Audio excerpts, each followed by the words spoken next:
Two bills in the Missouri legislature would require summer and day camps to create emergency plans. Thank you for joining us. I'm Lucas Geisler. And I'm Erica McGuire. ABC 17's Allison Patton joins us live tonight from Jefferson City. Allison, the bills follow deadly flooding in Texas last summer.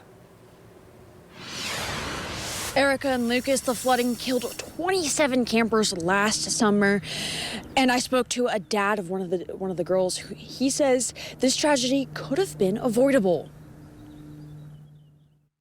25 campers and 2 counselors died in historic flash flooding in Texas last summer. Blake Bonner lost his daughter Lila in the chaos. My entire world got turned upside down. Now he and other parents are trying to get states to pass camp safety regulations and protect more children. To call it an act of God, I think, is a cop-out, because God has nothing to do with taking innocent lives. Representative Cameron Parker filed one of the bills, and she met with 2 parents whose daughters were caught in the flood this morning. This bill had already been filed before I had met them or talked to them, and it's just, it kind of drives home the fact that this is needed. Parker's bill would require camps to create emergency plans for scenarios like flooding and other natural disasters, fire, serious accidents or death on camp property, and unknown person on camp property.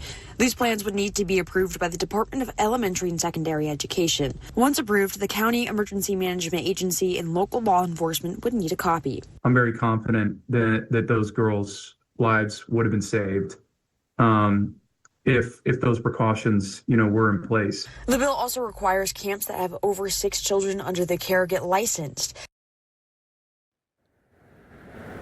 Stick around for ABC 17 News at 6 to find out why Representative Parker filed the bill.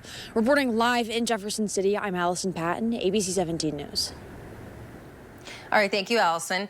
Parker's bill has been assigned to the Emerging Issues Committee.